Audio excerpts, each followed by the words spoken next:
iba-ibang bersyon, iba-ibang klaseng pagpapaliwanag ang ating narinig sa telebisyon, sa radyo at Mm. sa mga pahayagan, no, sa social media.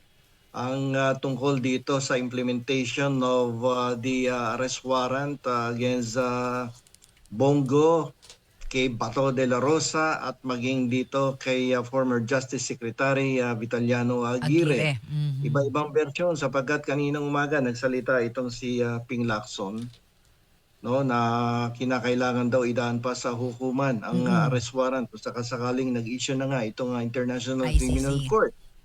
At ang sabi naman ni Bam Aquino ay kinakailangan kung may kakayahan naman ng ating bansa na litisin ang kaso ni Bato, ni Bongo dito sa Pilipinas, ay hayaan ng dito na lamang itong litisin sapagkat Litisin. may sarili naman tayong batas na umiiral Mm. dito upang litisin itong crimes against humanity, no, allegedly committed by Bongo and Bato de la Rosa. Mhm. So maraming usap-usapan, maraming bersyon, maraming interpretasyon ang naglalabasan nitong maghapon na to. Mhm. So I find it parang obligation natin ngayon na ipaliwanag sa taong bayan kung ano ba talaga ang sinasabi ng batas sa ilalim ng RA 9851, sa ilalim ng Rome Statute at sa ilalim ng Doctrine of Incorporation and Doctrine of Transportation in relation to the implementation of Rome Statute. So Mhm. dyan po natin uumpisan at dyan po kayo magtanong tungkol sa mga umiiral na batas at doktrina na ito Mm. sa ating bansa nang tayo ay hindi maligaw, no? Sapagkat napansin ko kung sino yung hindi mga abogado, siya ay nagsasalita kanina maghapon at Mhm. nagbibigay ng opinyon na wag munang ipatupad ang paglilitis sa International Criminal Criminal Court court, at yeah. kailangan dito sa ating bansa. Mhm. So ano nga ba ang tamang paliwanag, partner, nauukol sa batas? Umpisahan natin to doon sa pagbalangkas ng batas tungkol doon sa Rome Statute. Hmm. Itong Rome Statute ay isang international treaty na kung saan tayo po ay pumirma, nag-ratify noong 2011. Mhm. Itong Rome Statute na to ay actually ay nagsimulang hubugin noong 2000 and way back in 1998, no?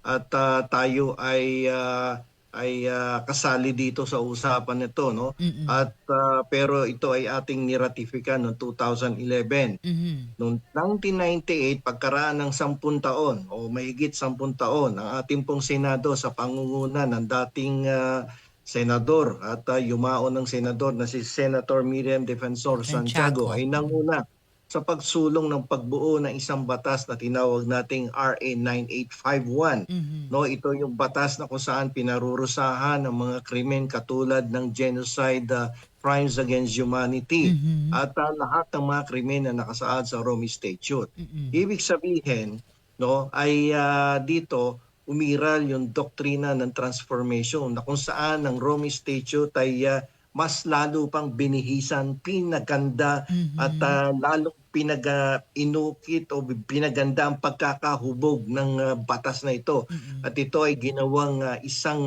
lokal na bersyon ng Rome Statute. Mhm. 'Di ba? So, pangalawa, meron din tayong Doctrine of Incorporation, no, Mhm. na kung saan sinasabi dito ng international law, no, at lahat ng mga kasunduan na umiiral sa buong mundo na kung Mhm. saan tayo ay isang signatory ay sinasabi sa ating saligang batas na ito ay parte, no, automatically this will become uh, part of the law of the land pursuant to Article 2, Section 2, Mm. which provides that the Philippines adopts, no, the generally accepted uh, principles of international law as part of the law of the land. Mhm. So yan ang sinasabi.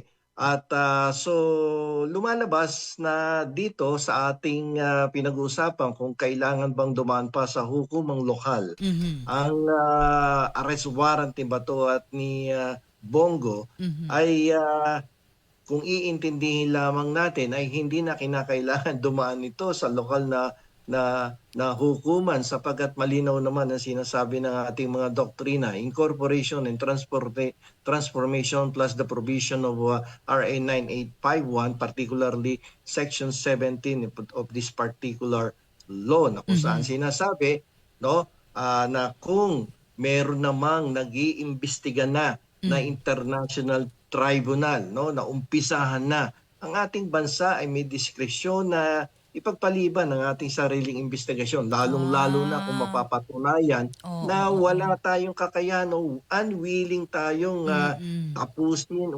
tapusin ang investigasyon dito Investigasyon. sapagkat lumalabas na parang walang kakayahan ang ating Mm. mga hukuman sapagkat nananaig pa rin ng takot, nananaig pa rin ng impluwensya ng Mhm. mga dating mga opisyal ng gobyerno na namuno dito sa ating bansa na nagpatupad nitong war on drugs at nag-commit nitong crimes against humanity. Mm. So the executive department as of present has the discretion Mhm. whether to refer to the local courts or allow the Mhm. International Criminal Court to arrest, no, without going Mm. to the local courts, Local the court. arrest of Bongo and Bato de la Rosa. So yan po ang sinasabi ng ating batas Mm. at maliwanag po yan. So hindi kinakailangan ipadala mo yan dyan sa hukuman, Oo. no, sapagkat ang Rome Statute is actually part of the law of the The land land. as provided for under Article 2, Section 2 of the 1987 Constitution. Yan yung Okay. tinatawag na Doctrine of Incorporation. Mm. Ibig sabihin, kapag may international treaty, pag may international law, na kung saan tayo ay bahagi, yan doktrina na yan ang nagiging tulay, Mm. no, mula sa Rome Statute papunta dito sa Pilipinas na para maipatupad yan. Mm. Okay? Pero partner So, tayo hindi na ano ha, malinaw po hindi tayo kasapi ngayon o miyembro ng ano ha, ICC partner ha. maliwanag naman Oo. yun na hindi tayo, pero nakalagay din sa provision ng Mm. Rome Statute na kung sakasakaling hindi na tayo miyembro, lahat Membro. ng krimen na naganap nung panahon na tayo ay miyembro, ang ICC ay mananatiling Okay. pinagkakaulawan ng Mm. batas na magkaroon ng jurisdiction at Mm. litisin ng lahat ng krimen na committed during the time that we were still member Mm. of the International International Criminal ICC. Court. So there is Oo. no question about that at Mm. maliwanag pa yan sa sikat ng araw. Oo. Pero saan kinuha kaya ng ating mga magigiting na senador na ito ang kanilang opinyon, partner, hindi ba? Nako. Hinuhugot nila to dahil doon sa batas na RA Ah, 9851. This is the doon. domestic law wherein this is the domestic law that punishes, no, Mm. crimes like crimes against humanity. Oo, At oo. hindi na sinasabi dito sa batas na ito na kung sakasakaling merong mga ganyang krimen na committed by our own public officials ay Mm. kinakailangan dito litisin. Kaya nga lamang tayo ay sumailalim sa isang administrasyon na hindi kaaya-aya ang uri ng pagpapatakbo sa hustisya dito sa ating Bansa. bansa. Mhm. Kaya itong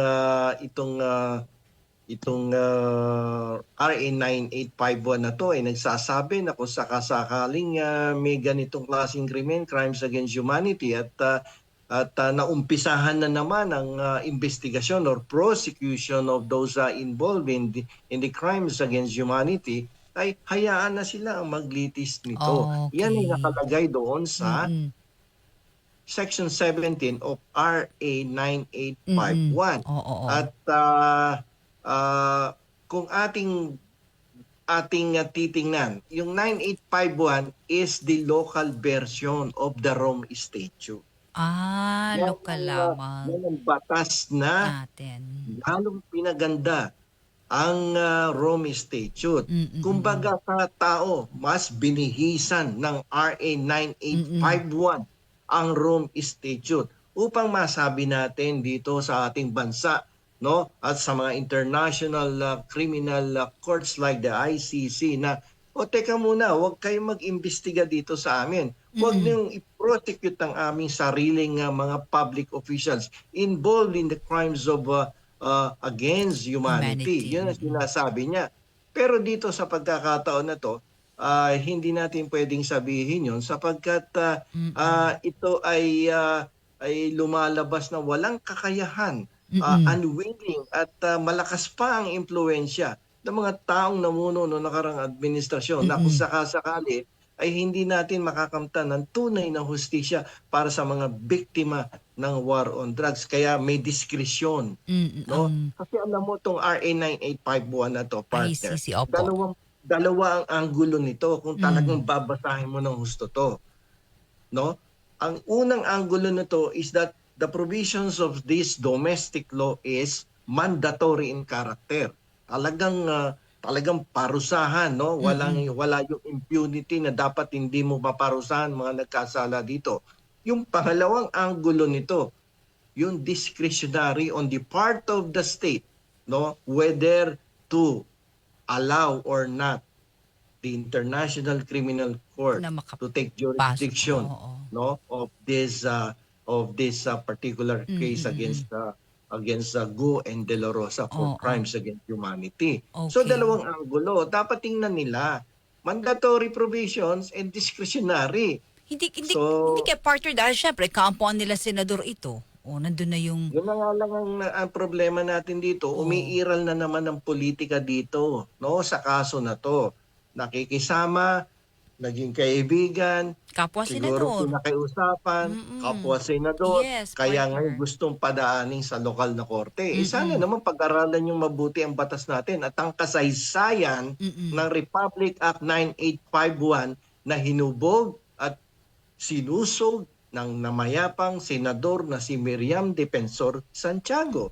Siya ang gumawa niyan way back in 2009 upang masunod ang doktrina ng complementarity doctrine. No? Naku, At saan? diyan nabuhay yung doktrina na yan. So Oo. parang sinabi ko nga kanina, meron naman kami ditong batas na lokal kami na Oo. lang mag-iimbestiga. Ay hindi. Pero kung naumpisahan na ang investigasyon noong 2017, 18, Oo. 2019 Sa at ICC. walang nakukuha ang hustisya, Oo. ang mga biktima, hayaan mo. That is one part of the provision of that local law na the state can exercise its discretion, no, to allow the International Criminal Court to arrest, no, those involved in the crimes Okay. against humanity. Attorney Bueno, law and beyond. Learn the law, know your rights.